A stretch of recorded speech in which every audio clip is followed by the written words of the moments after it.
everyone, I'm here with the ABCs of Witchcraft, so to speak, which is, for the YouTube Pagan Challenge, they said they were going to do like kind of an alphabetical challenge. I saw somebody rename it kind of the ABCs of Witchcraft, and I kind of like that better, so I'm going to use that title, but it is the YouTube Pagan Challenge. And I think they did like A and B for January. I'm just going to start with A and just keep going. I'm just going to keep going and see how long this kind of takes me. So the next one that I thought of for the letter A is Astral Travel. I actually do not have any books specifically about astral travel. It is a subject that's mentioned in lots of different books that I have, but I don't have any book to show you specifically about astral travel. It is not definitely one of my strengths or biggest interests for sure, but I do find it fascinating when I read about other people, doing this. So astral travel is the idea that you can leave your body and go physically to other places, whether they're in this realm or in other realms. There's been some pretty amazing research about this. I know there's even been sort of secret government programs that not so secret anymore, because it's been confirmed that the Russians did studies about this during the Cold War, and they probably still are, and the Americans did it during the Cold War, and they probably still are doing stuff about this, where they would use people who were really good at this to spy on the other side. Now, and they had some pretty amazing results, like people who were really good about it, could pinpoint locations. I once went to a conference and saw a speaker who had been employed by the American program to do this. And it was just like fascinating and very interesting. And there's a movie, I can't remember what it's called offhand. Please put in the comments below if you remember. It's something about fainting goats. And the movie turned out like kind of silly, but the person talking said it is actually based on some real stuff that went on and that he had, been involved in. So it's fascinating stuff. Some people are very, very skilled at this and can do it with ease. Other people, have limited success at it, and somebody like me, I don't have much success at trying to do this, but I do think that just because I don't particularly have experience at this doesn't mean that other people don't or aren't good at it. I think we all have different gifts, and that is a gift that some people seem to have, is the ability to see what's going on in other spaces. Most of the books that I've read that mention this, like I said, I don't have a specific book about it, talk about doing things like, getting yourself kind of into a meditative state, where you kind of dissociate from your body. And some people believe that when we dream at night, we're astral traveling to another realm, that when you go to sleep at night, sometimes you'll kind of jerk or kick your leg. That's you falling asleep, and then you're being pulled back into your body momentarily before you go off again.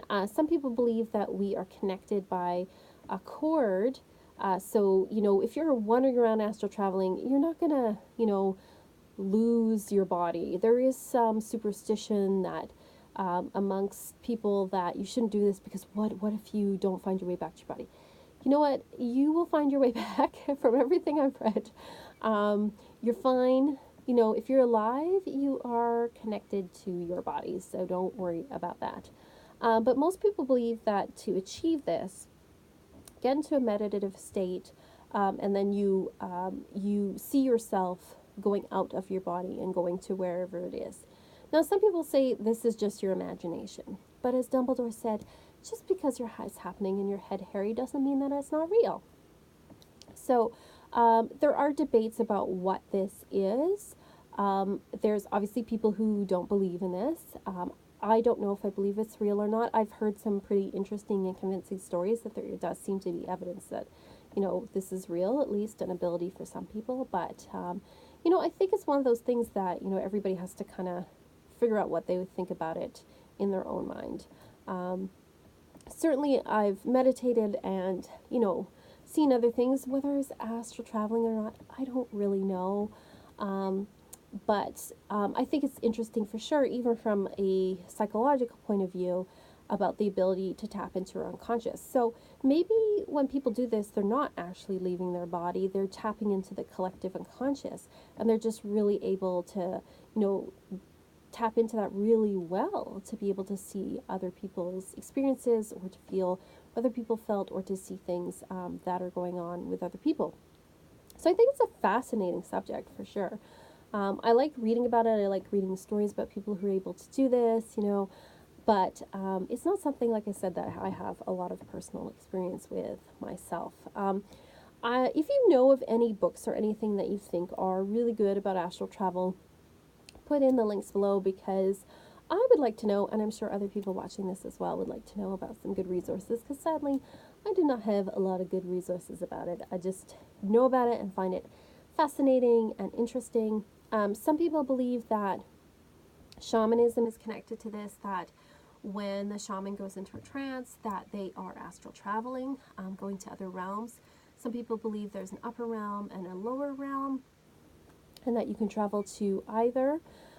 Some people will imagine for themselves a place where there's like a doorway, or an entrance to a cave, or any kind of entrance that they go into. And when they go into that, they're going into the upper or lower worlds.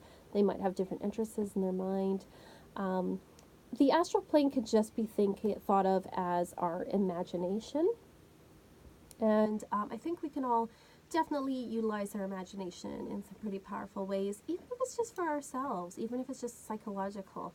Some people believe, like, yes, these are real realms out there. I don't know if they are or they aren't. But I think if you can definitely use your imagination in a way that definitely helps you. And if that's all it is at the end of the day, I think that's okay. That's fine. Like, if it helps you out, it helps you see things a little bit differently, or be a little more compassionate or understanding towards yourself and others, then that's always a good tool.